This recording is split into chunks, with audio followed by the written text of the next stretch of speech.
Assalamualaikum warahmatullahi wabarakatuh. Alhamdulillahilladzi hadana li hadza wa ma kunna linahtadiya lawla an hadana Allah. Asyhadu an la ilaha illallah wahdahu la syarika lah wa asyhadu anna Muhammadan abduhu wa rasuluhu la nabiyya wa la rasul ba'd.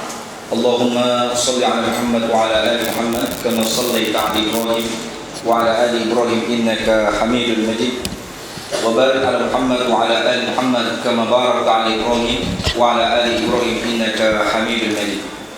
Segala puji bagi Allah Subhanahu wa taala. Salawat dan salam seluruh senantiasa kita sampaikan kepada Nabi kita Muhammad sallallahu alaihi wasallam, kepada sahabatnya, kepada kerabatnya, kepada istri-istrinya, kepada pengikutnya yang setia, yang istiqomah, dan kita berharap kepada Allah Jalla wa ala kita termasuk bagian itu semuanya. Para hadirin dan hadirat, bapak-bapak, ibu-ibu, para peserta daurah pada buku prinsip dakwah salaf yang semoga Allah Jalla wa ala senantiasa memberikan kebaikan kepada kita dan senantiasa memberikan istiqomah kepada kita.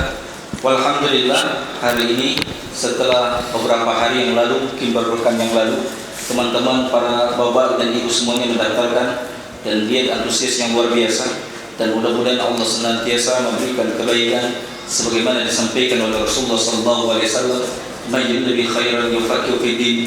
Karena siapa yang inginkan kebaikan oleh Allah, maka Allah fakihkan untuk masalah ini. Alhamdulillah, pada saat ini telah bersama kita guru kita Ustaz Sofyan Khalid bin Idham Rurai LC Hafizullah Ta'ala.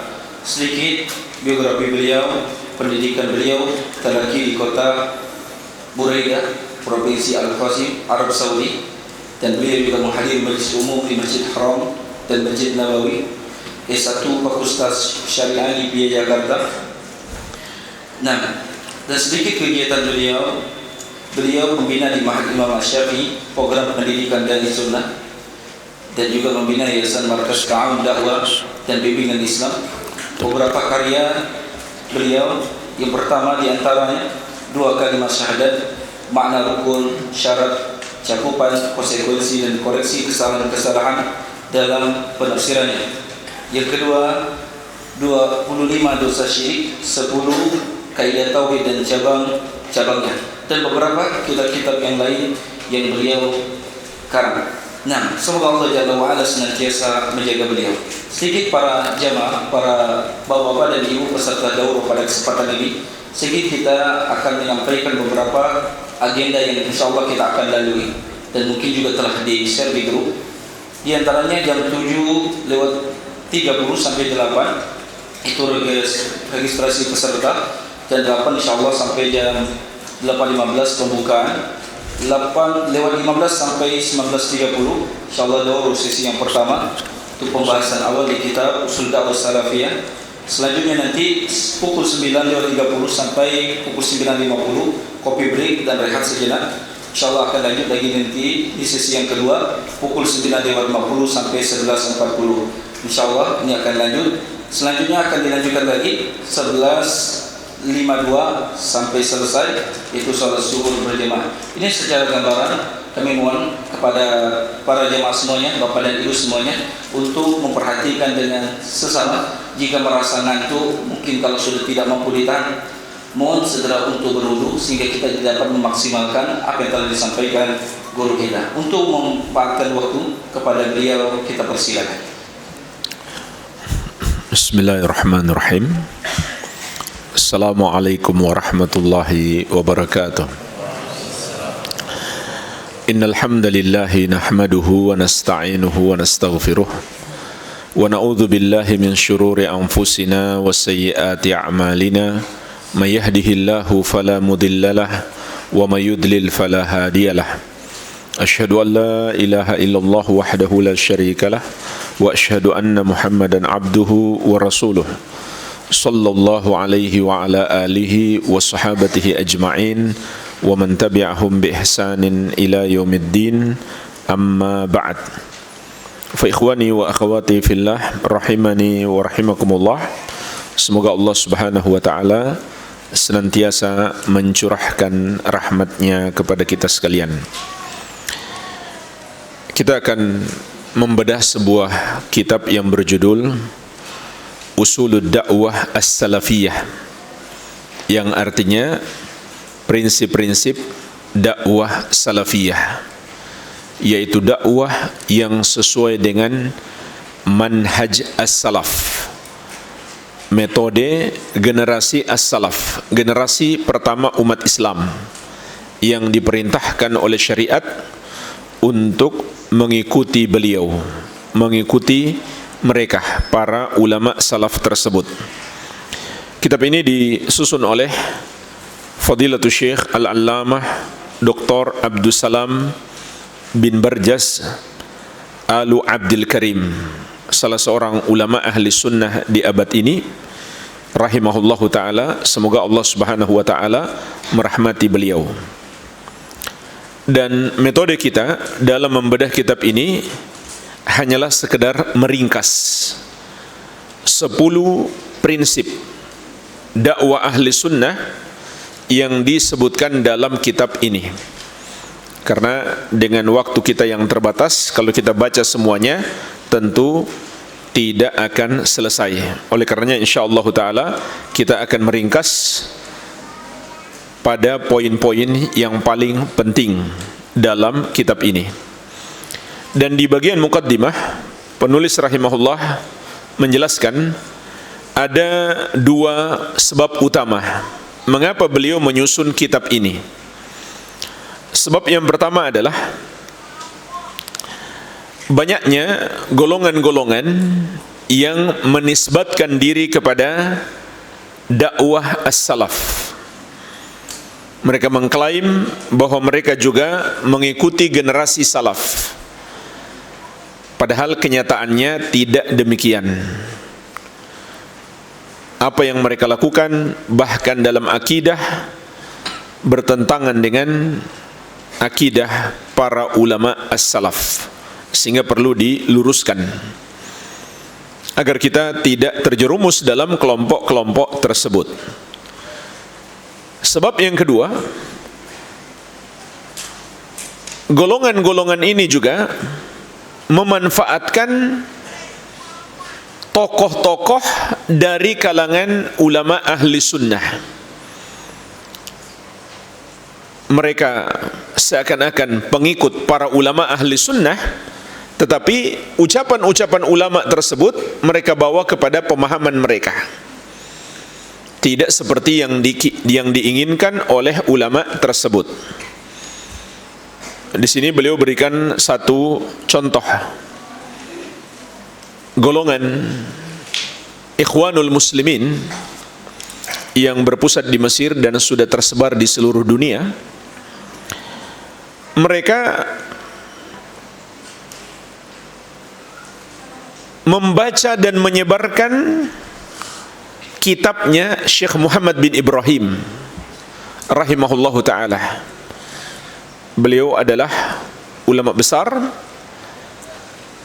mufti negeri Al-Haramain dahulu, gurunya Imam Ibn Baz rahimahullah.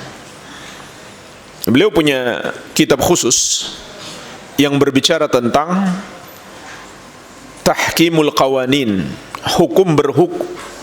hukumnya berhukum dengan selain syariat Allah Subhanahu wa taala. Maka di sini beliau menjelaskan bahwa ini termasuk dosa besar dan bisa sampai pada tingkat kekufuran. Nah, buku itu dimanfaatkan oleh golongan-golongan yang menyimpang ini untuk mendukung keyakinan mereka yang mereka beri istilah dengan al-hakimiyah, sehingga mereka memunculkan jenis tauhid tersendiri selain tauhid yang 3, rububiyah, uluhiyah dan al-asma wa sifat. Mereka tambahkan yang keempat, tauhid al-hakimiyah, dan bahkan mereka fokuskan dakwah mereka kepadanya. Apa yang mereka maksudkan dengan tauhid al-hakimiyah? Yaitu bagaimana merampas kekuasaan, kemudian menegakkan hukum syariat menurut pemahaman mereka. Dan itu menjadi syiar utama mereka. Dan ini sebetulnya tidak ada bedanya dengan syiarnya kaum Khawarij dahulu yang mengatakan la hukma illa lillah, tidak ada hukum kecuali milik Allah. Maka Ali bin Abi Thalib radhiyallahu anhu berkata tentang syiar mereka, kalimatu haqqin urida bihal batil, kalimat yang benar tapi yang dimaksudkan adalah kebatilan. Ini persis seperti golongan-golongan yang menyimpang di masa sekarang.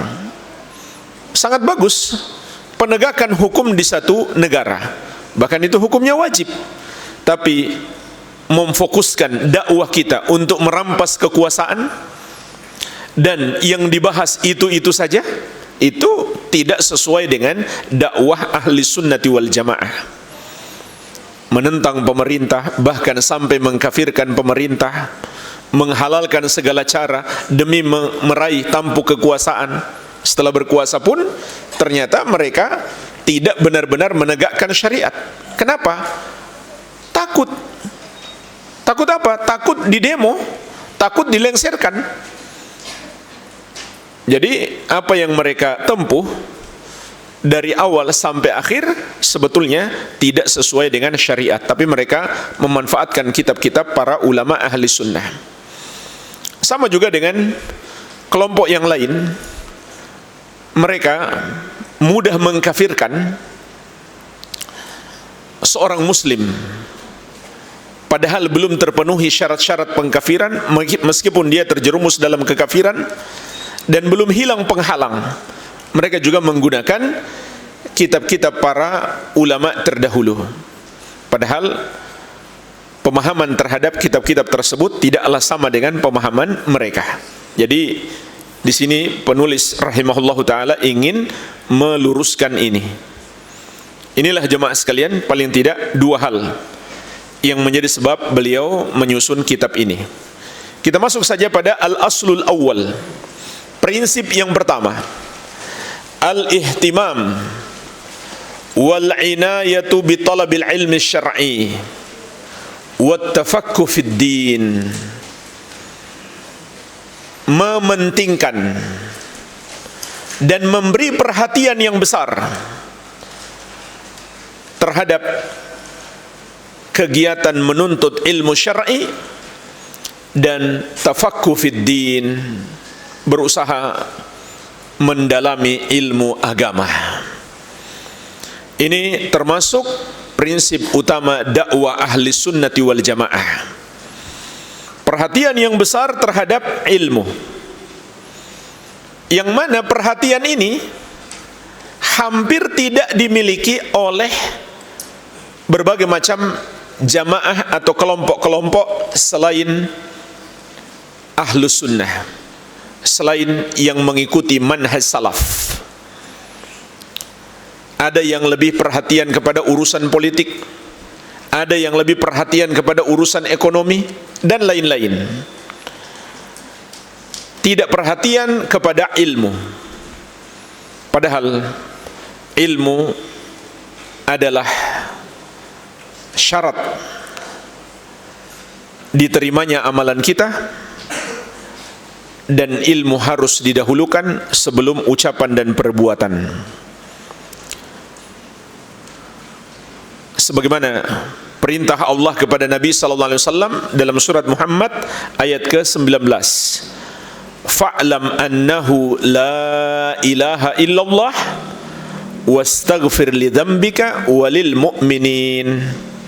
Fa'lam, maka ketahuilah, berilmulah bahwasannya la ilaha illallah, tidak ada yang berhak disembah kecuali Allah, dan mohonkan ampunan untuk dosamu dan orang-orang yang beriman.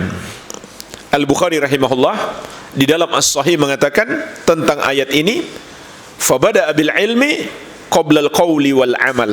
Allah memulai dalam ayat ini dengan ilmu sebelum ucapan dan perbuatan, yaitu sebelum ucapan la ilaha illallah dan sebelum perbuatan istighfar, memohonkan ampunan untuk diri kita dan orang lain. Maka ini adalah dalil ilmu harus selalu didahulukan sebelum ucapan dan perbuatan.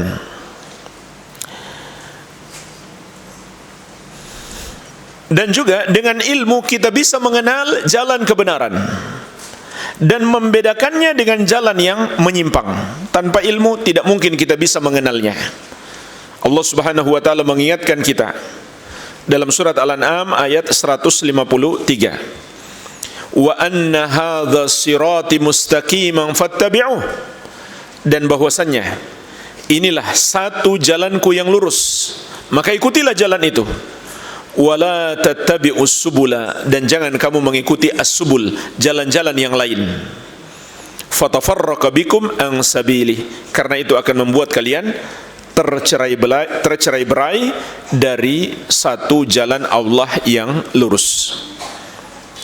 Imam Mujahid rahimahullah, imam besar ahli tafsir dari generasi tabi'in, menjelaskan yang dimaksud dengan as-subul, jalan-jalan yang lain yang akan membuat kalian tercerai-berai dari jalan Allah adalah al-bid'u wasyubuhat.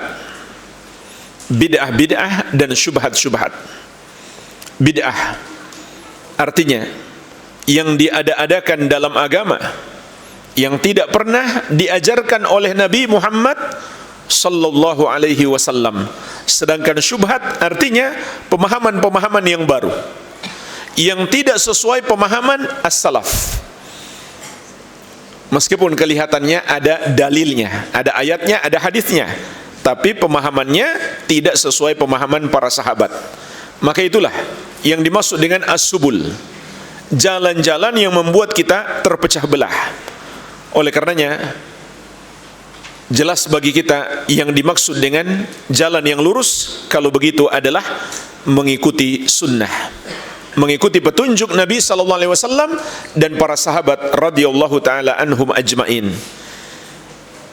Gimana caranya kita mengikuti sunnah kalau kita nggak tahu ilmunya?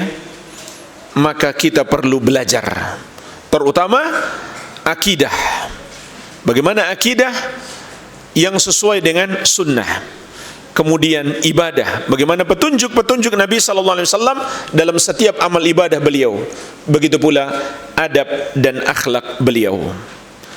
Dan Allah pun telah menetapkan menuntut ilmu adalah kunci segala kebaikan. Dalam hadis yang diriwayatkan Al-Bukhari dan Muslim dari Muawiyah radhiyallahu anhu, Rasulullah sallallahu alaihi wasallam bersabda, "May yuridillahu bihi khairan yufaqihu fid din." Barang siapa yang Allah kehendaki kebaikan baginya, maka Allah akan pahamkan dia dengan agama. Sampai kata Al-Hafidh Ibnu Hajar Al-Asqalani Asy-Syafi'i rahimahullah, wa mafhumul hadis anna man lam yatafaqqa fid din ay yata'allam qawaid al-Islam wa ma yattasilu bihi min al-furu' faqad hurimal khair. Mafhum hadis ini, barang siapa tidak melakukan tafaqquh fid din, yaitu tidak mempelajari pokok-pokok Islam, tidak pula cabang-cabangnya, maka sungguh dia telah terhalangi untuk mendapatkan kebaikan.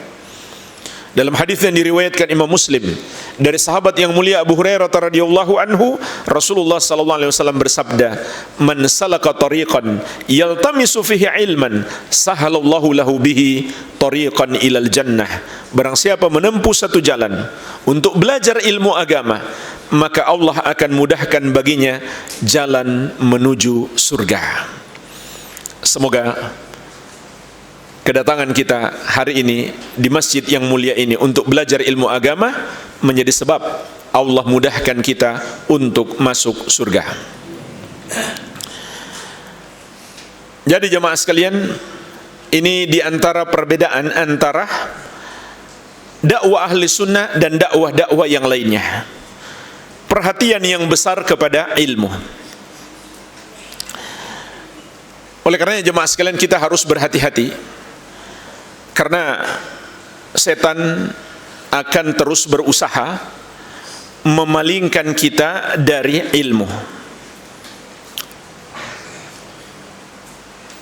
Dan terutama di masa sekarang, sebab-sebab yang memalingkan kita dari ilmu itu sangat banyak. Di antaranya apa? Hobi. hobi motoran,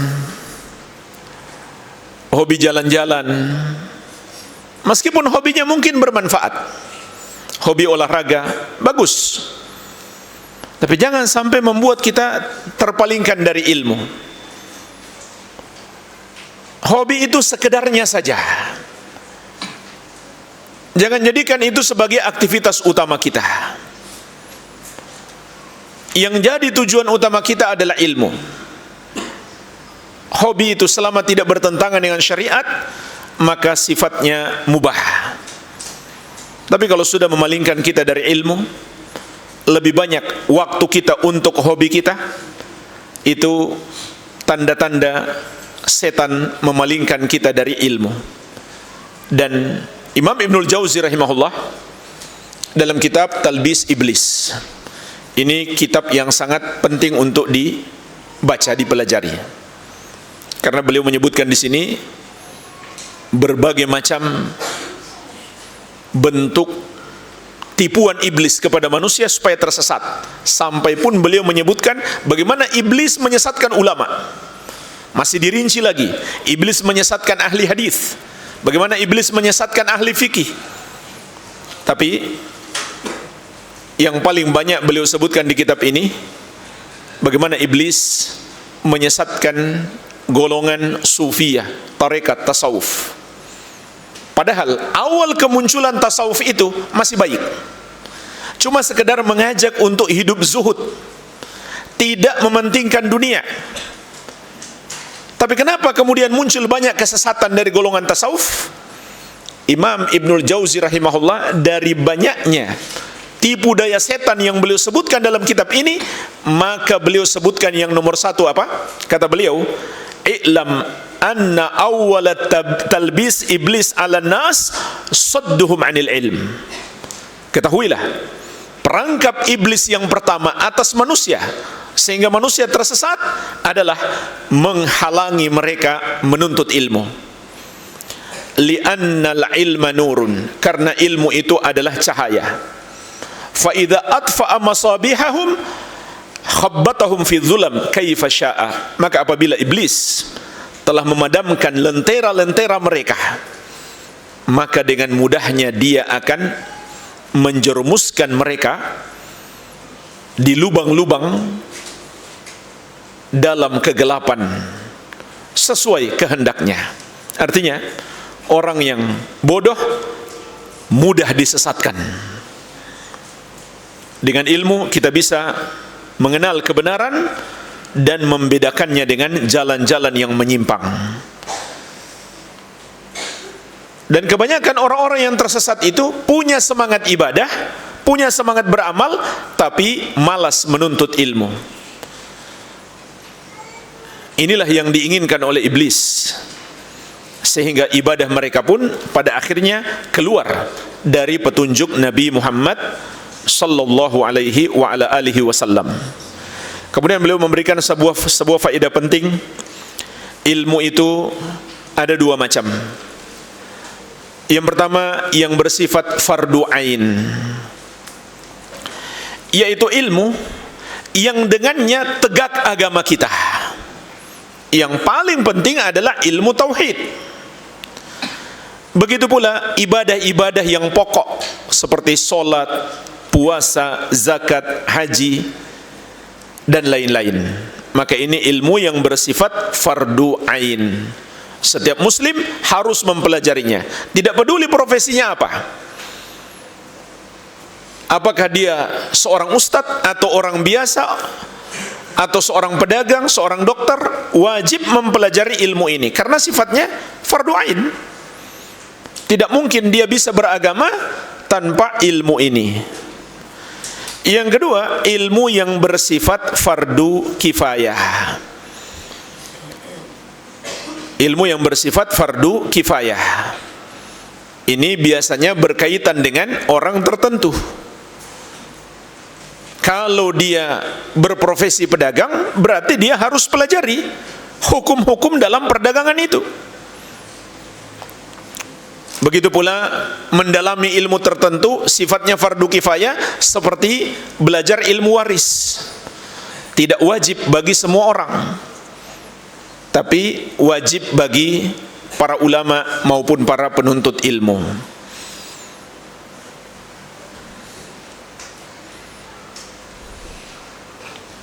Kemudian beliau juga memberi nasihat dalam belajar itu harus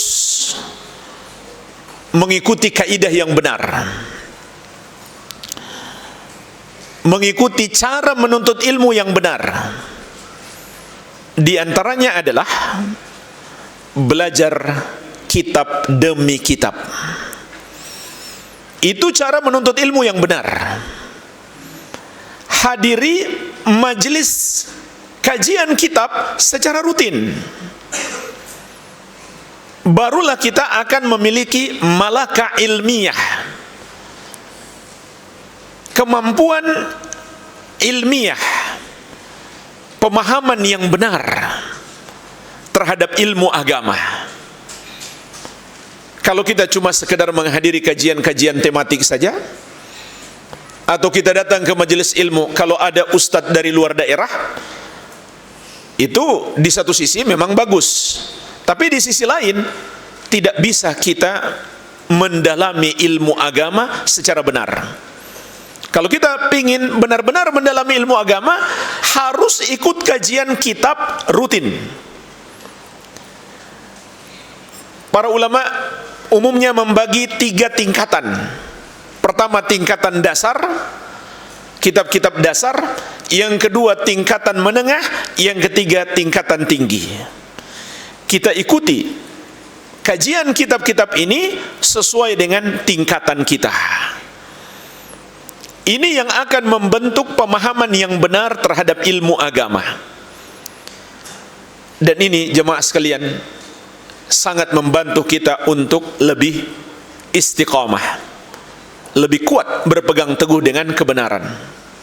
Fakta berbicara, ada sebagian orang sudah lama dia hijrah, sudah lama dia hadir-hadir majelis ilmu, bahkan ada yang sudah 20 tahun lamanya, tapi dia nggak pernah serius belajar satu kitab sampai tamat. Sehingga datang syubhat sedikit, gampang dia terpengaruh. Padahal sudah lama dia belajar, sudah lama dia hijrah. Sedikit syubhat datang, dia terpengaruh. Karena dia tidak punya kematangan ilmu untuk menghadapi berbagai macam syubhat tersebut. Ini diantara pentingnya kita belajar ilmu dengan cara yang benar, agar kita semakin kuat berpegang teguh dengan kebenaran, tidak mudah terkena syubhat. Dan juga beliau menasihatkan untuk memulai dari kitab-kitab yang ringkas. Dan alangkah baiknya kalau kita hafal. Alangkah baiknya kitab-kitab ringkas ini kita hafal. Di antaranya kita mulai dari kitab untuk akidah, Thalathatul Usul. Ini kitab yang sangat ringkas. Kalau kita hafal, itu lebih baik. Imam Ibn Utsaimin rahimahullah pernah mengatakan, "Dhahaba kullu syai' illa ma hafidna." Semua ilmu yang kita pelajari akan hilang kecuali yang telah kita hafalkan. Bahkan yang kita hafal pun bisa hilang kalau nggak diulang-ulang. Begitu pula kitab At-Tauhid. Setelah kitab Thalathatul Usul, kita pelajari kitab At-Tauhid. Ini juga kitab ringkas. Meskipun babnya cukup banyak, 67 bab, tapi isinya ringkas. Cuma dalil-dalil, kemudian masail, poin-poin. Masailnya pun kalau nggak dihafal nggak apa-apa. Yang penting dalil-dalilnya. Usahakan dihafal. Dan ini sangat membantu kita untuk berdakwah. Kalau kita hafal dalil-dalilnya, kemudian kita bisa sampaikan kepada keluarga kita yang mau kita dakwahi. Kalau kita nggak pakai dalil, dia pun kurang yakin. Tapi kalau kita sampaikan dengan dalilnya, itu membuat orang tambah yakin dengan penjelasan kita.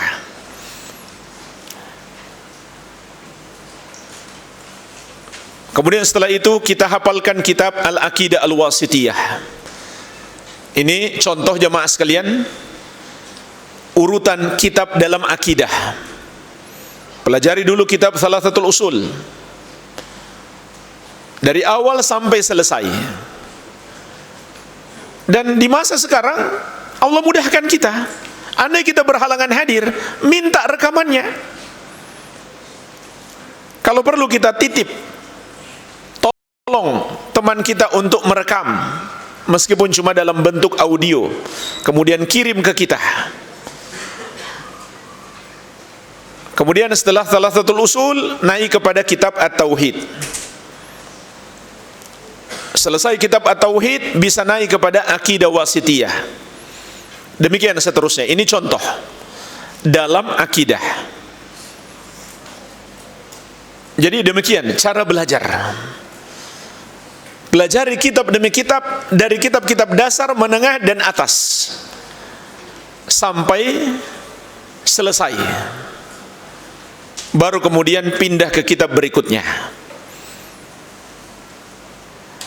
Kalau cuma sekedar kajian-kajian tematik, kita tidak akan mendapatkan pemahaman yang menyeluruh, pemahaman yang benar terhadap ilmu agama. Kita masuk pada al-aslu tsani, prinsip yang kedua. Al-hirs ala tatbiq al-ilmi ala tatbiq al-amali lil Islam. Semangat dalam mengamalkan ajaran Islam di kehidupan kita sehari-hari. Artinya jemaah sekalian, setelah kita menuntut ilmu, hendaklah kita bersemangat untuk mengamalkannya, apakah yang wajib maupun yang sunnah, terutama solat 5 waktu dan rukun Islam yang tersisa. Begitu pula penerapan akhlak mulia di tengah-tengah keluarga, terutama birrul walidain, berbakti kepada orang tua kita.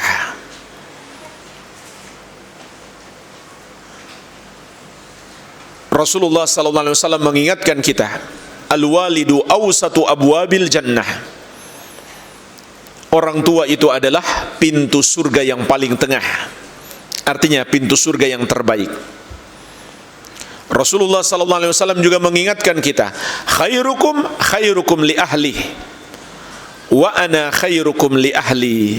Sebaik-baik kalian adalah yang paling baik terhadap keluarganya, dan aku yang paling baik terhadap keluargaku.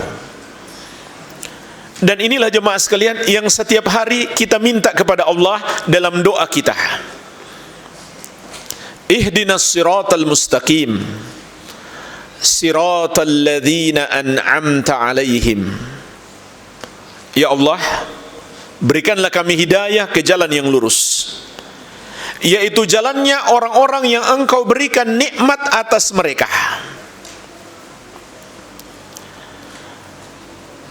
Ghairil maghdubi alaihim waladdallin. Bukan jalannya orang-orang yang Engkau murkai, bukan pula orang-orang yang tersesat. Jadi kita minta kepada Allah agar ditunjuki jalan yang lurus, jalan orang-orang yang Allah berikan nikmat. Pertanyaannya jemaah sekalian, nikmat apa yang dimaksud? Yang menjadi jalan lurus itu? Maka maksudnya adalah nikmat ilmu dan amal. Sebagaimana di surat At-Taubah, Allah Subhanahu wa taala berfirman, "Huwallazi arsala rasulahu bil huda wa dinil haqqi liyudhhirahu 'alad dini kulli walau karihal musyrikun." Dialah Allah yang mengutus rasulnya dengan membawa hidayah dan agama yang lurus untuk dia menangkan di atas seluruh agama, meskipun orang-orang musyrik itu tidak menyukai. Para ulama ahli tafsir menjelaskan, ini dua nikmat yang diberikan kepada Nabi Muhammad sallallahu alaihi wasallam. Itu yang setiap hari kita minta. Yang pertama al-huda, hidayah. Maksudnya adalah al-ilmun nafi, ilmu yang bermanfaat. Yang kedua, dinul haq, agama yang lurus. Maknanya adalah al-amalus saleh, amal soleh. Ini dua nikmat yang setiap hari kita minta kepada Allah. Nikmat ilmu dan amal. Jadi kalau cuma ilmu saja tanpa diamalkan, maka belum cukup. Oleh karenanya kita minta perlindungan lagi dari dua golongan. Golongan yang pertama, orang-orang yang Allah murkai. Golongan yang kedua, orang-orang yang tersesat. Rasulullah SAW telah menafsirkan sendiri siapa yang dimaksud dua golongan ini. Beliau bersabda, al-makdub alaihimul yahud wad-dolinan nasara. Orang-orang yang Allah murkai adalah Yahudi dan yang tersesat adalah Nasrani. Para ulama menjelaskan mengapa Yahudi itu dimurkai. Karena sifat mereka apabila memiliki ilmunya, mereka tidak mengamalkannya. Bahkan mereka menentang ilmu tersebut. Dan sebaliknya, mengapa umat Nasrani tersesat? Karena mereka beramal tanpa ilmu. Maka jelaslah, jalan hidayah adalah ilmu dan amal yang diwariskan dari Rasulullah sallallahu alaihi wa ala alihi wasallam. Dan di sini penulis rahimahullah juga mengingatkan, kalau kita enggak sibuk dengan ilmu dan pengamalan terhadap ilmu tersebut, nanti kita akan tersibukkan dengan hal-hal yang sepatutnya kita tidak ikut campur di dalamnya. Inilah yang terjadi pada golongan-golongan yang menyimpang. Di antaranya kata beliau, mereka yang sibuk dengan urusan politik, dengan urusan negara. Kerjanya setiap hari mengikuti berita-berita. Apa berita politik hari ini? Bagaimana perkembangan negara yang dilakukan oleh para pejabat hari ini? Setiap hari itu yang dia ikuti. Bukan cuma sekedar ikuti, tahu dan selesai, tidak. Ikutan share lagi, ikutan beri syarah lagi, kasih komen-komen. Ini yang terjadi di mana-mana hari ini, termasuk di dunia maya, di Facebook. Ini luar biasa kesibukan tentang ini. Banyak berita-berita viral tentang urusan-urusan politik, tentang urusan-urusan negara, tentang urusan orang banyak, tentang urusan-urusan besar. Nah, ini juga bertentangan dengan manhaj ahli sunnati wal jamaah, bertentangan dengan ajaran Islam. Seharusnya dalam urusan-urusan besar atau urusan orang banyak, itu serahkan kepada ahlinya. Tidak semua orang berhak berbicara. Tapi apa yang terjadi hari ini? Dengan bermodal satu akun Facebook, banyak sekali komen-komennya. Apalagi kalau namanya nggak jelas, orangnya nggak jelas. Abu Fulan As-Salafi, Ummu Fulana As-Salafiyah, sengaja bersembunyi di balik akun. Bisa jadi ini pemecah belah, perusak di kalangan dakwah salafiyah. Lalu mulai komen ke sana kemari dengan bahasa yang keras, kasar, mengomentari semua permasalahan. Di mana ada berita viral, di situ dia nimbrung. Ini bukan sifat penuntut ilmu. Allah Subhanahu wa taala mengingatkan tentang ini di surat An-Nisa ayat 83. Wa idza ja'ahum amru minal amni awil khaufi adza'u bih walau radduhu ila rasul wa ila ulil amri minhum la'alimahu alladhina yastanbitunahu minhum. Dan apabila datang kepada mereka berita tentang keamanan dan ketakutan, Imam As-Sa'di rahimahullah dalam tafsir beliau menjelaskan, maksud ayat ini berita tentang urusan orang banyak, permasalahan-permasalahan besar. Maka kata Allah, Allah celah mereka, jika datang berita tentang ini, mereka langsung sebarkan. Nggak mikir dulu. Langsung mereka sebarkan. Bahkan disertai dengan komentar-komentar, seakan dia ahlinya di bidang itu. Andai mereka kembalikan kepada Rasul, yaitu ketika beliau masih hidup, kembalikan kepada diri beliau, dan ketika beliau sudah wafat, kembalikan kepada sunnah beliau. Dan mereka kembalikan kepada ulil amri di kalangan mereka. Imam As-Sa'di rahimahullah juga menyebutkan ulil amri di sini bisa mencakup 3 kalangan. Yang pertama, ulama yang berhak berbicara tentang hukum dalam permasalahan itu. Yang kedua, pemerintah. Yang ketiga, orang yang ahli di bidangnya.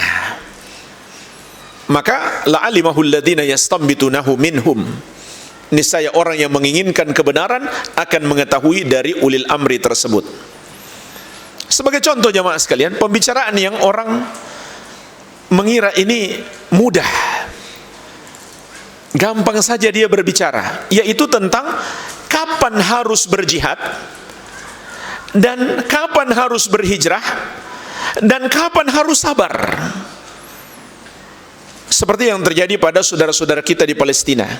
Itu kita nggak berhak ikutan berbicara. Tapi seakan-akan semua jadi ahli. Dia paling ahli strategi perang. Atau dia jadi mufti, sudah berfatwa, harusnya berjihad. Atau kebalikannya, harusnya berhijrah. Ini kita nggak patut sebetulnya masuk dalam permasalahan. Ini persoalan besar, berkaitan dengan nyawa bahkan. Begitu pula kemarin masalah COVID. Setiap orang seakan-akan merasa berhak untuk berbicara. Padahal dia bukan pemerintah, bukan pula seorang ahli kesehatan, bukan pula ulama yang berhak berbicara tentang hukum-hukum yang terkait wabah. Tapi dia banyak berbicara di medsosnya. Nah, ini sepatutnya kita hindari. Ini yang terjadi pada banyak orang. Padahal betapa banyak ilmu yang bisa kita pelajari dan kita amalkan dan kita sibukkan diri dengan itu. Sampai di sini Syekh mengingatkan secara khusus, mereka membuat prinsip tersendiri, ilmu tersendiri yang mereka sebut fiqhul waqi, pemahaman terhadap realita. Kemudian mereka memposisikan diri seakan-akan mereka lebih tahu daripada ulama tentang realitas saat ini dan tentang hukum yang harus ditetapkan. Padahal mereka orang-orang yang tidak mendalami ilmu agama. Ini kenyataan yang terjadi pada dakwah-dakwah selain dakwah yang mengikuti manhaj salaf. Kita masuk pada al-aslul tsalits, prinsip yang ketiga. Ad-da'watu ilallahi ta'ala ala basiratin. Berdakwah kepada Allah di atas basirah, yaitu di atas ilmu yang terang. Sebagaimana perintah Allah Subhanahu wa taala dalam surat Yusuf ayat 108. Qul hadhihi sabili ad'u ila Allahi ala basiratin ana wa manittaba'ani. Katakan wahai Muhammad, inilah jalanku, yaitu aku berdakwah mengajak kepada Allah, mengajak manusia untuk mentauhidkan Allah dan menaatinya. Ala basiratin, di atas ilmu yang terang. Aku dan orang-orang yang mengikuti aku. Maksudnya, aku dan orang-orang yang mengikuti aku berdakwah kepada Allah berdasarkan ilmu. Jemaah sekalian, dakwah itu kewajiban yang sangat agung dan pahalanya sangat besar, bahkan bisa menjadi pahala yang terus mengalir. Sehingga di surat Fussilat ayat ke-33 Allah Subhanahu wa taala berfirman, "Wa man ahsanu qawlan mimman da'a ila Allahi wa amila salihan wa qala innani minal muslimin. Dan siapakah yang lebih baik ucapannya daripada orang yang mengajak kepada Allah dan dia beramal soleh dan dia berkata sesungguhnya aku termasuk kaum muslimin. Jadi kata Allah, berdakwah itu ucapan yang terbaik. Dan kebaikannya bisa jadi terus mengalir meskipun kita sudah mati, dan bahkan bisa jadi sampai hari kiamat.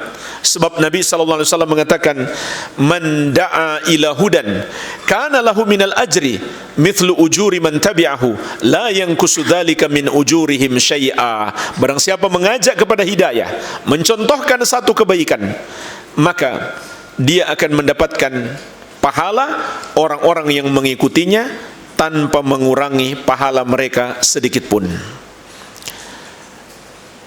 Tapi jemaah sekalian, itu dengan syarat dia berdakwah berdasarkan ilmu. Kalau dia berdakwah tanpa berdasarkan ilmu, malah dia akan mendapatkan dosa yang terus mengalir. Sebagaimana dalam lanjutan hadis, wa man da'a ila dolalatin kana alaihi minal itsmi mithlu athami man tabi'ahu la yanqusu dzalika min athamihim syai'a. Barang siapa mengajak kepada kesesatan, mengajarkan satu keburukan, mencontohkan hal yang salah, maka dia akan mendapatkan dosa para pengikutnya tanpa mengurangi dosa-dosa mereka sedikit pun. Ini bahaya berdakwah tanpa ilmu. Akan menyesatkan dalam keadaan dia mengira dia sedang mengajak kepada kebenaran. Dan naudzubillah mungkin menjadi dosa yang terus mengalir. Oleh karenanya dakwah harus didasari dengan ilmu.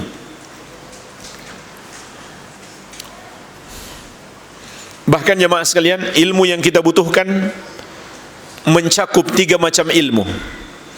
Yang pertama, ilmu tentang apa yang hendak kita sampaikan. Apa itu ilmu yang hendak kita sampaikan? Sebagaimana kata Imam Asy-Syafi'i rahimahullahu ta'ala, al-ilmu ma qala Allahu wa qala rasuluhu wa qala sahabah. Ilmu itu adalah apa yang dikatakan oleh Allah dan Rasulnya dan para sahabat radhiyallahu ta'ala anhum ajmain. Wa ma siwa dzalika waswasatu syaitan. Adapun selain itu adalah bisikan setan. Artinya ilmu itu harus berdasarkan Al-Quran dan Sunnah sesuai pemahaman sahabat. Itulah ilmu. Selain itu namanya adalah kesesatan yang berpijak pada al-jahal, kebodohan. Jadi pastikan yang kita dakwahkan, yang kita sampaikan ada dalilnya dari Al-Quran dan Sunnah, dan pemahamannya benar seperti pemahaman para sahabat radhiyallahu ta'ala anhum ajmain. Kalau tidak, kita hanya menyesatkan, bukan berdakwah tapi menyesatkan. Yang kedua, ilmu tentang cara menyampaikan dakwah. Dan yang ketiga, ilmu tentang keadaan orang yang didakwahi.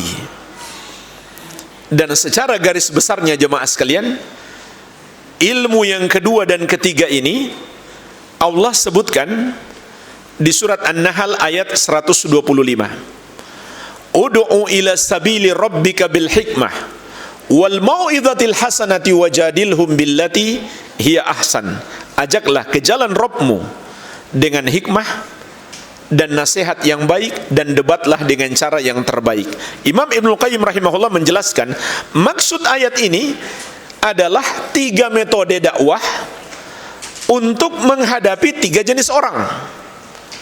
Metode yang pertama adalah dengan hikmah.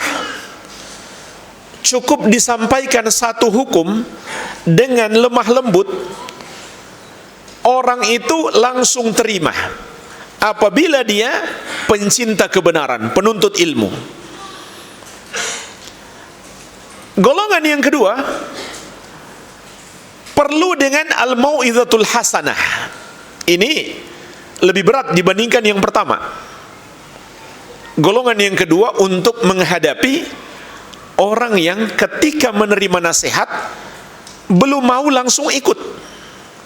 Kita sudah sampaikan kepadanya tentang hukum ini, hukum itu, dia belum mau ikut. Maka perlu ditambahkan al-mau'izatul hasanah, nasihat yang baik. Kata Imam Ibnu Qayyim rahimahullah, maksudnya nasihatnya ditambah dengan at-targhib wa tarhib, ayat-ayat dan hadis yang memberi motivasi dan ancaman. Ini menghadapi orang yang masih berat menerima kebenaran.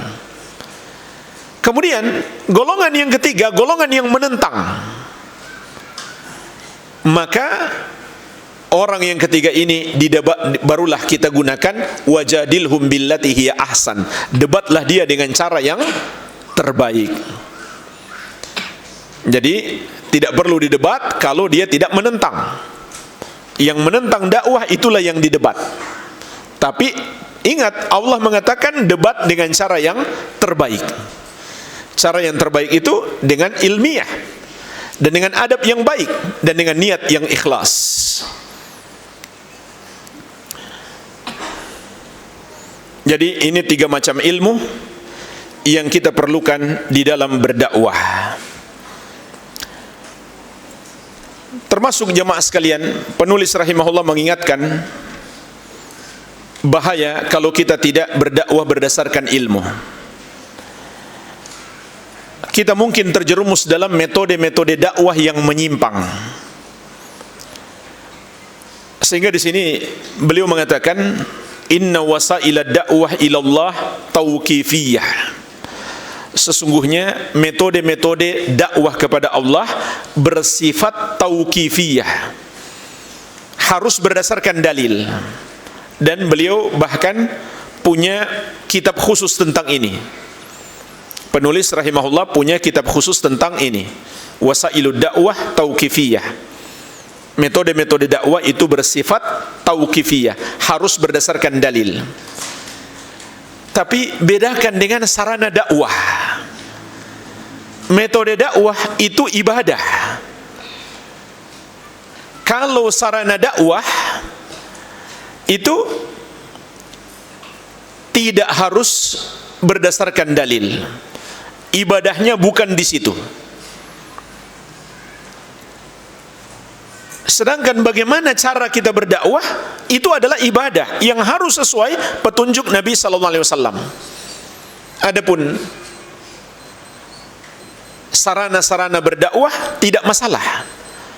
Contoh sekarang kita punya mic. Ini sarana berdakwah yang tidak ada di masa Nabi sallallahu alaihi wasallam. Kita ada live di YouTube, di Facebook misalkan. Ini sarana berdakwah.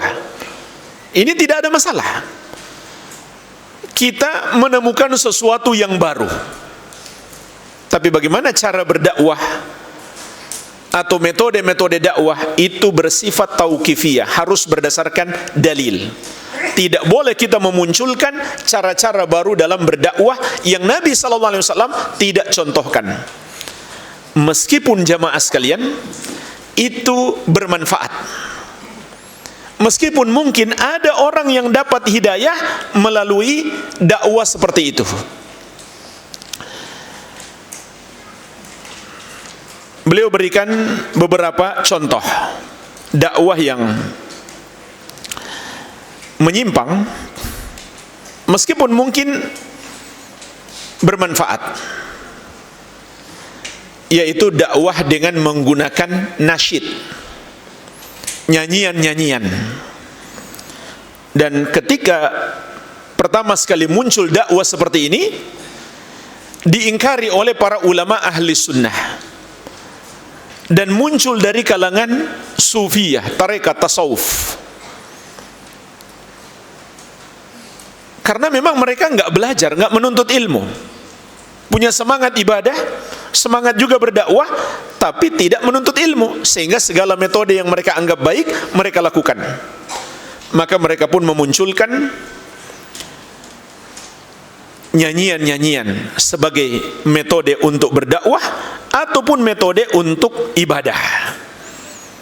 Maka ini adalah cara baru dalam berdakwah yang tidak sesuai petunjuk Nabi Muhammad sallallahu alaihi wa ala alihi wasallam. Apalagi kalau pakai alat-alat musik, ini lebih parah lagi. Beribadah kepada Allah dengan cara berbuat maksiat kepadanya, sebenarnya ini mengandung penghinaan kepada Allah Subhanahu wa taala. Kalau orangnya dengan sadar menghina Allah, itu bisa membatalkan keislamannya. Itu membatalkan keislamannya. Cuma umumnya mereka tidak paham.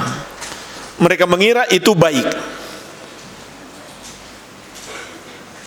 Sehingga muncul nada dan dakwah. Yang tahu itu berarti sudah tua ya.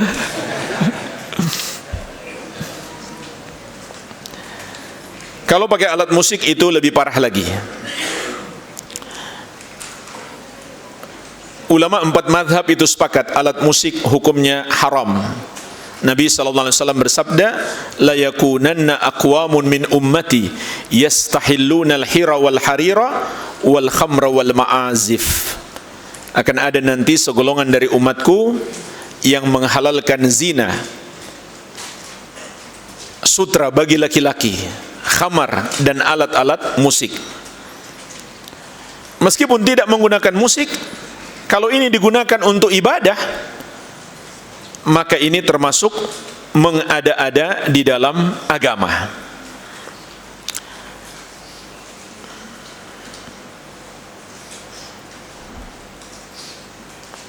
Di sini beliau menukil ucapan Syekhul Islam Ahmad bin Abdul Halim Al-Harrani rahimahullah, yang kesimpulannya beliau mengatakan, wabil jumlati fa'ala al-mu'min an ya'lam anna an-nabiy sallallahu alaihi wasallam lam yatruk syai'an yuqarribu ila al-jannah illa wa qad haddatha bihi. Secara global, hendaklah seorang mukmin mengetahui bahwasannya Nabi sallallahu alaihi wasallam tidak meninggalkan sesuatu yang dapat mendekatkan kita ke surga kecuali beliau telah berbicara tentang itu. Beliau telah ajarkan kepada kita. Wala syai'an yub'idu 'anil nar illa wa qad haddatsa bihi. Dan tidak ada sesuatu yang bisa menjauhkan kita dari neraka kecuali beliau sudah ajarkan kepada kita. Wa anna hadzal sima' law kana maslahatan la syara'ahu Allahu wa rasuluhu. Dan nyanyian ini seandainya ada maslahat, dan tentu maslahatnya lebih besar andai ada mudaratnya, lebih besar daripada mudaratnya, niscaya Allah dan Rasulnya akan mensyariatkan.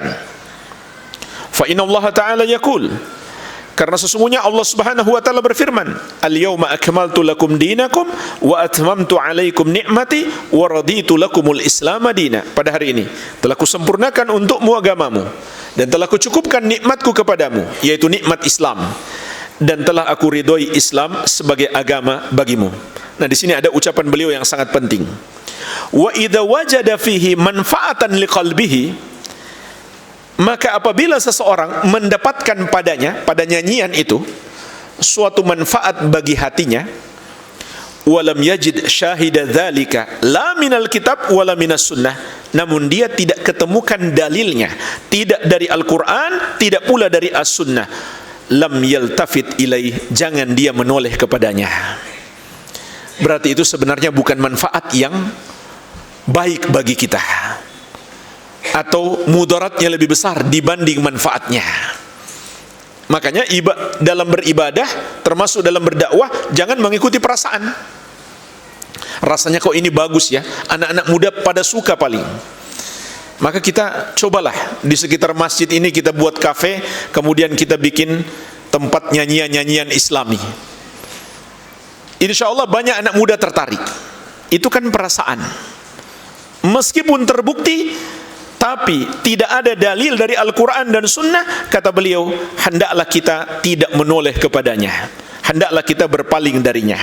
Dan juga di tempat yang lain, Syekhul Islam juga menjelaskan dalil bahwa tidak semua yang bermanfaat itu berarti benar, berarti dibolehkan dalam syariat. Dalilnya apa? Surat Ali Imran ayat 173. Allah Subhanahu wa taala berfirman, alladzina qala lahumun nas, orang-orang yang manusia berkata kepada mereka, yaitu orang-orang musyrik berkata kepada umat Islam di perang Ahzab, ketika gabungan kekuatan orang kafir bersatu, dan itulah persatuan mereka yang terbesar untuk menyerang umat Islam, dan mereka sudah mengepung kota Madinah. Benar-benar kondisi sangat genting. Masih ditambah lagi dengan ucapan mereka, innan nasa qad jama'u lakum fakhshawhum, sesungguhnya manusia sudah bersatu untuk menyerang kalian, maka takutlah kepada mereka. Jadi sudah dikepung, ditambah lagi dengan ditakut-takuti. Maka apa yang terjadi pada kaum muslimin? Fazadahum imana, itu hanya menambah keimanan mereka. Wa qalu hasbunallah wa ni'mal wakil, dan mereka berkata, cukup bagi kami Allah sebagai penolong, dan dialah sebaik-baiknya tempat kami bertawakal. Lihat ayat ini jemaah sekalian. Perbuatan yang buruk yang dilakukan oleh orang musyrik, mengepung dan menakut-nakuti kaum muslimin, tapi hasilnya malah baik. Hasilnya menambah keimanan kaum muslimin dan membuat mereka semakin bertawakal kepada Allah Subhanahu wa taala. Maka di sini ada dalil yang bisa kita petik. Sesuatu yang bermanfaat belum tentu benar. Jadi meskipun ada orang berdakwah menggunakan nyanyian dan musik, lalu ada orang sadar,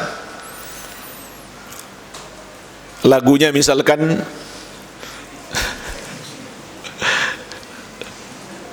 judi, afwan,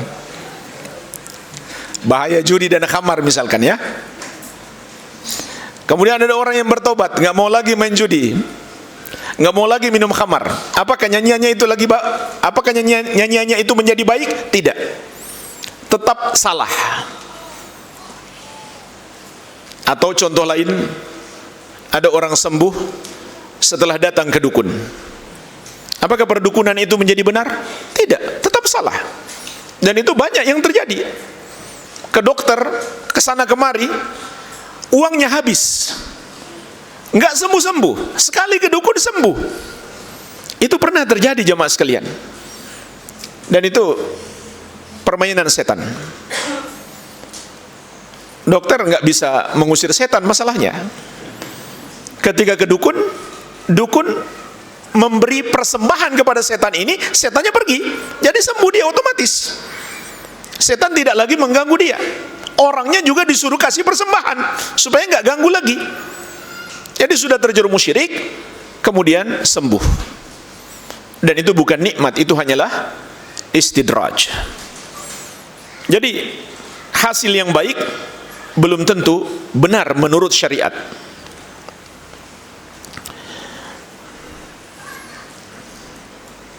Beliau berikan contoh lagi, berdakwah dengan at-tamtsil, seni peran, film atau drama atau sinetron.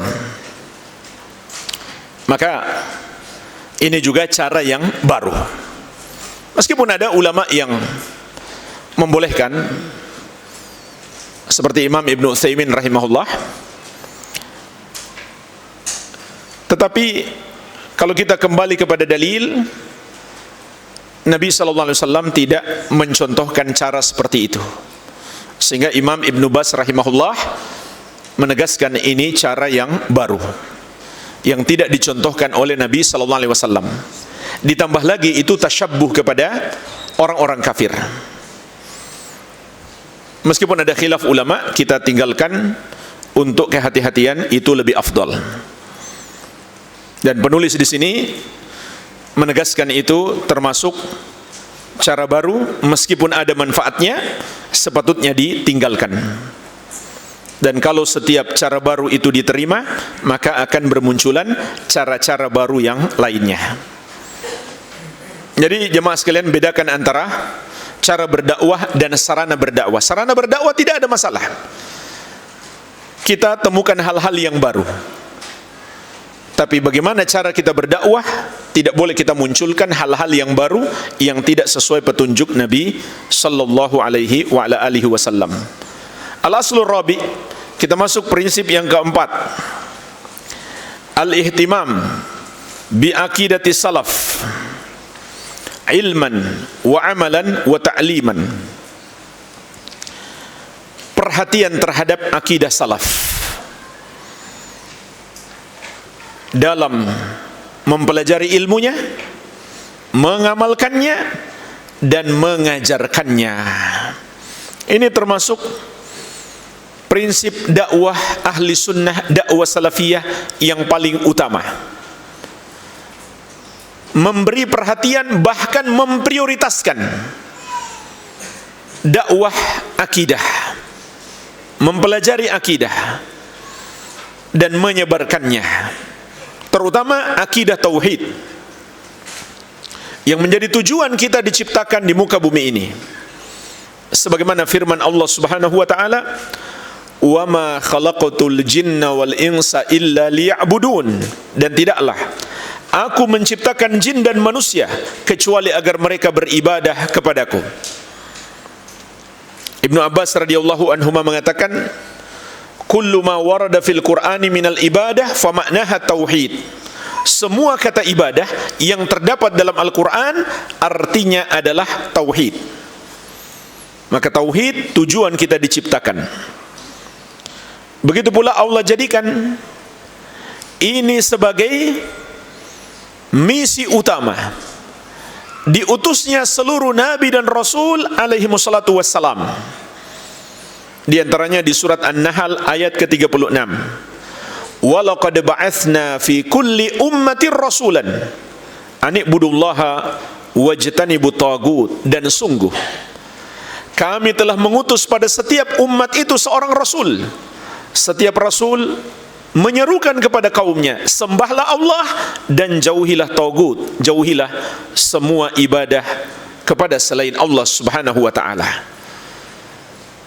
Oleh karenanya, para sahabat radhiyallahu taala anhum ajmain juga diajarkan oleh Nabi sallallahu alaihi wasallam untuk mendahulukan dakwah tauhid. Ketika Nabi sallallahu alaihi wasallam mengutus Mu'adz bin Jabal radhiyallahu anhu ke negeri Yaman, maka Nabi sallallahu alaihi wasallam berpesan kepadanya, "Falyakun awwala ma tad'uuhum ilaih syahadatu an la ilaha illallah wa fi riwayatin ila ayyuhidullah." Hendaklah yang pertama kamu dakwahkan kepada mereka adalah syahadat la ilaha illallah. Dalam riwayat yang lain, ajak mereka mentauhidkan Allah Subhanahu wa ta'ala. Dan inilah jemaah sekalian, ciri utama dakwah ahli sunnah yang membedakan dengan dakwah-dakwah yang lainnya, yaitu perhatian yang besar terhadap urusan tauhid. Dan sebaliknya, memberantas kesyirikan. Karena tidak mungkin tauhid itu tegak tanpa memberantas kesyirikan. Dan kita bisa membuktikan sendiri di medan dakwah. Siapa yang benar-benar memberi perhatian kepada dakwah tauhid, itu hanyalah dakwah salafiyah. Di antara bentuk perhatiannya adalah membahas tentang kesyirikan sampai detail. Ini tidak dilakukan oleh selain dakwah salafiyah, dakwah yang mengikuti generasi as-salaf. Ada golongan-golongan lain yang mengajak kepada tauhid, tapi hanya secara global, tidak secara terperinci. Dan ketika kita membahas tentang syirik, apalagi kalau sudah mulai diperinci, akan semakin banyak tantangan, semakin banyak penolakan. Sehingga banyak orang yang tidak membahasnya sengaja untuk menghindari adanya penolakan dari masyarakat. Dan ada lagi yang lebih parah. Dia punya semangat berdakwah, tapi dia tidak mengerti tauhid. Dan dia tidak mengetahui kesyirikan. Sampai di antara mereka mengatakan, di zaman sekarang tidak ada lagi kesyirikan yang dilakukan di kuburan-kuburan yang dianggap keramat itu. Kesyirikan di zaman sekarang tinggal satu, di istana negara atau di gedung parlemen. Itu harus kita rebut. Jadi tujuan mereka hanya sekedar ingin meraih kekuasaan. Mereka tidak mengerti tentang tauhid, tidak paham tentang kesyirikan. Betapa banyaknya hari ini orang yang mendatangi kuburan-kuburan yang mereka anggap keramat. Dan bahkan ini jadi bisnis besar. Sampai-sampai bukan kuburan pun mereka klaim sebagai kuburan. Akhirnya ada yang curiga, kemudian mereka bongkar. Ternyata isinya kucing, bukan manusia bahkan. Atau ada lagi yang lain, nggak ada isinya. Cuma sengaja mereka buat, kemudian mereka klaim ini makamnya Syekh Fulan, Mbah Fulan. Kemudian mereka buat tempat menerima uang, lalu setiap yang berziarah dikasih tarif. Ini masih tersebar. Apa yang mereka lakukan di kuburan-kuburan yang mereka anggap keramat? Mereka berdoa kepada penghuni kubur tersebut. Mereka bergantung hati kepadanya. Mereka mencari berkah dari kuburannya. Mereka pulang bawa batu-batuannya sebagai jimat. Ini semuanya adalah syirik. Menjadikan kuburan sebagai tempat ibadah saja itu sudah termasuk dosa besar. Apalagi menyembah penghuni kubur tersebut. Ada lagi yang punya acara rutin, mengadakan ritual-ritual sesajen sebagai persembahan kepada selain Allah. Ini masih banyak terjadi. Ada yang masih percaya kepada jimat-jimat, masih percaya kepada para dukun, masih percaya ada hari baik, hari buruk. Sehingga untuk menikahkan anak, diundanglah seorang dukun yang disebut ahli primbon, untuk mencari tahu mana hari baik, mana hari sial. Ada yang masih percaya ada angka sial, seperti angka 4 dan angka 13, atau sebaliknya angka 10 sebagai angka keberuntungan. Kalau kita data, perbuatan-perbuatan syirik ini masih sangat banyak tersebar di tengah-tengah masyarakat. Kewajiban kita untuk berdakwah. Yang tidak berbuat syirik pun harus kita ajari, supaya dia tidak terjerumus dalam syirik. Maka ciri utama dakwah salafiyah memberi perhatian yang besar terhadap tauhid, karena inilah hak Allah atas kita, dan Allah tetapkan sebagai syarat keselamatan kita. Dalam hadis yang diriwayatkan Al-Bukhari dan Muslim dari sahabat yang mulia Mu'adz bin Jabal radhiyallahu anhu, Rasulullah sallallahu alaihi wasallam bersabda, "Haqqullahi 'alal ibadi ayya'buduhu wa la yusyriku bihi syai'a." Hak Allah atas para hamba adalah mereka beribadah kepadanya, tidak mempersekutukannya dengan sesuatu apapun. Maka jemaah sekalian, dari sini kita bisa memetik pelajaran, hamba tidak berhak menyembah kepada selain Allah. Kalau ada seorang muslim mengatakan dia mau menyembah siapa saja, itu hak dia, maka dia bukan muslim lagi, karena berarti dia mengingkari hak Allah, dan dia berarti mengingkari la ilaha illallah, karena dia tidak lagi menyalahkan orang yang menyembah kepada selain Allah, bahkan dia mengatakan itu hak dia. Padahal la ilaha illallah bermakna la ma'budah haqqun illallah, tidak ada yang berhak disembah kecuali Allah.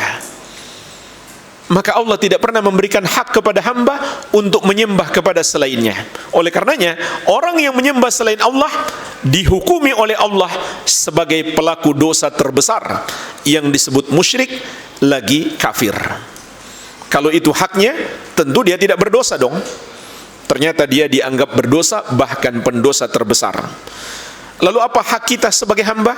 Dalam lanjutan hadis, wa haqqul ibadi 'ala Allahi alla yu'adziba man la yusyriku bihi syai'an. Adapun hak hamba atas Allah adalah Allah tidak akan mengazab orang yang tidak mempersekutukannya dengan sesuatu apapun. Ini jemaah sekalian sebabnya mengapa tauhid harus menjadi perhatian utama dalam berdakwah, karena ini adalah kunci surga.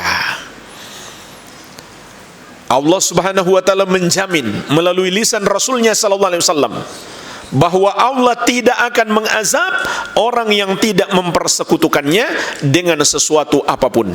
Artinya dia pasti masuk surga, bagaimanapun keadaan dirinya. Meskipun dia banyak dosa, dia pasti masuk surga.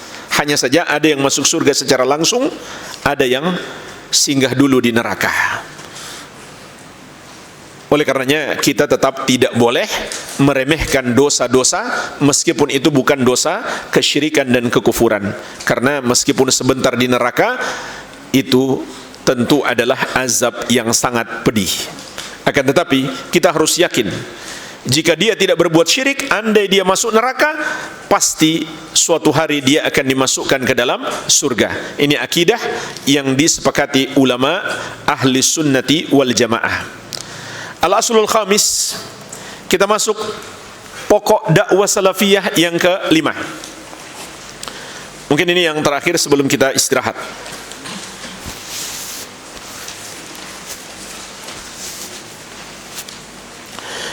Al-ihtimam bis sunnatin nabawiyah, perhatian terhadap sunnah Nabi sallallahu alaihi wa ala alihi wasallam, wal hirs alal amal biha, dan semangat dalam mengamalkannya, wad da'watu ila dzalik, dan mendakwahkannya. Sebab inilah jemaah sekalian jalan hidayah. Dalam surat An-Nur ayat ke-54, Allah Subhanahu wa taala menegaskan, wa in tuti'uhu tahtadu. Andai kalian menaati Rasul, maka kalian akan dapat hidayah. Dalam surat Al-A'raf ayat 158, wattabi'uhu la'allakum tahtadun, dan ikutilah Rasul agar kamu mendapatkan hidayah. Dan dalam surat Al-Ahzab ayat ke-21, laqad kana lakum fi rasulillahi uswatun hasanatun liman kana yarjullaha wal yawmal akhir wa dzakarallaha katsira. Sungguh telah ada bagimu pada diri Rasulullah teladan yang baik bagi siapa yang mengharapkan Allah dan hari akhir, dan dia mengingat Allah sebanyak-banyaknya. Maksudnya orang yang mengingat Allah dan mengharapkan kasih sayang Allah tatkala dia berjumpa dengan Allah di hari kiamat, maka jalannya dia jadikan Nabi sallallahu alaihi wasallam sebagai uswatun hasanah, teladan yang baik. Oleh karenanya jemaah sekalian, sebanyak apa kita mengamalkan sunnah Nabi sallallahu alaihi wasallam, sekuat apa kita berpegang teguh dengan petunjuk beliau, maka setinggi itulah derajat kita di sisi Allah, dan sebesar itulah cinta Allah kepada kita. Sebagaimana dalam surat Ali Imran ayat ke-31, Qul in kuntum tuhibbunallaha fattabi'uni. Katakan kepada mereka, wahai Muhammad, jika kalian benar-benar cinta kepada Allah, ikutilah aku, ikutilah Rasulullah sallallahu alaihi wa ala alihi wasallam. Yuhibbukumullah, barulah Allah akan mencintaimu, wa yaghfir lakum dzunubakum, dan mengampuni dosa-dosamu, wallahu ghafurur rahim, dan Allah Maha Pengampun lagi Maha Penyayang. Imam Al-Hasan Al-Basri rahimahullah menjelaskan tafsir ayat ini, ja'alallahu alamata hubbihi iyyahum ittiba'u sunnati rasulihi sallallahu alaihi wa ala alihi wasallam. Allah menjadikan tanda cintanya kepada mereka, ittiba'a sunnati rasulihi sallallahu alaihi wasallam, adalah ittiba terhadap sunnah Rasulnya sallallahu alaihi wa ala alihi wasallam. Inilah jalan meraih cinta dan ampunan Allah subhanahu wa ta'ala. Dan Nabi sallallahu alaihi wasallam juga mengingatkan kita, ini satu-satunya jalan keselamatan, tidak ada yang lain.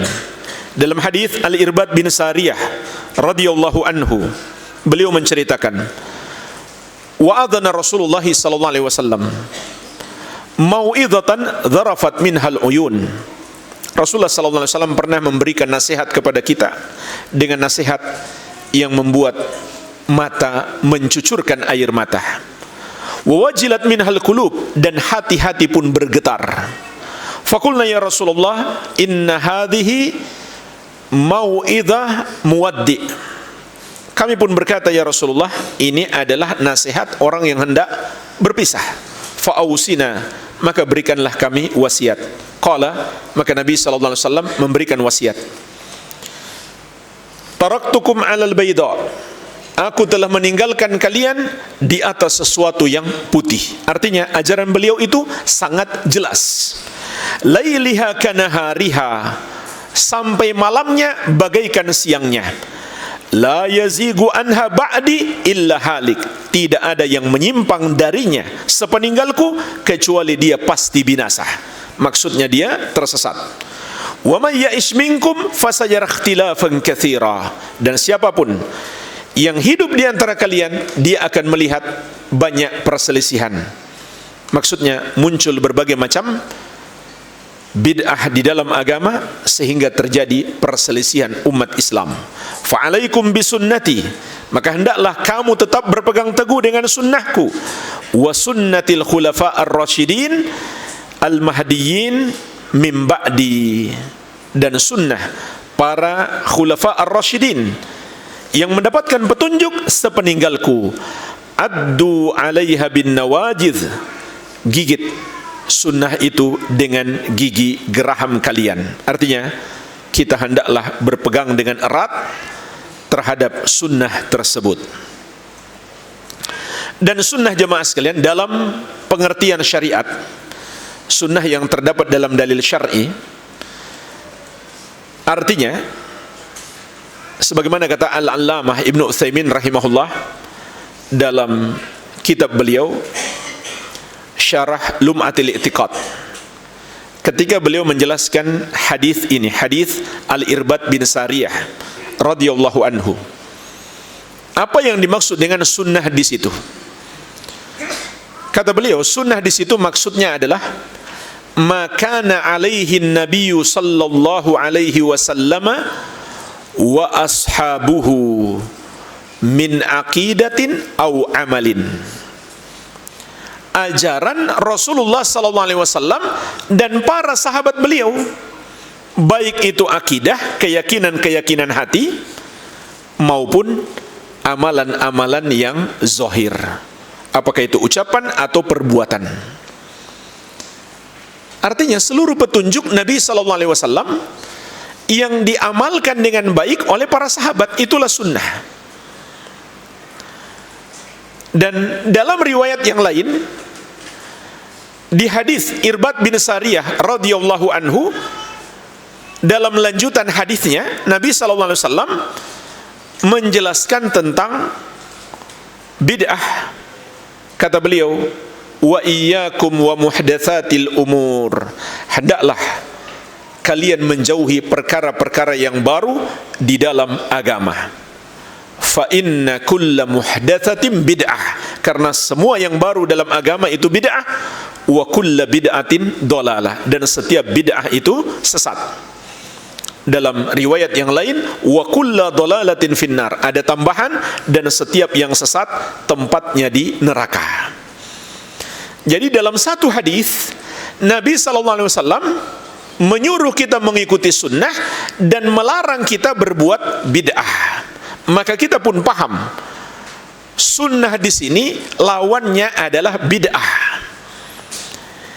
Ini makna sunnah dalam dalil syar'i, lawannya adalah bid'ah.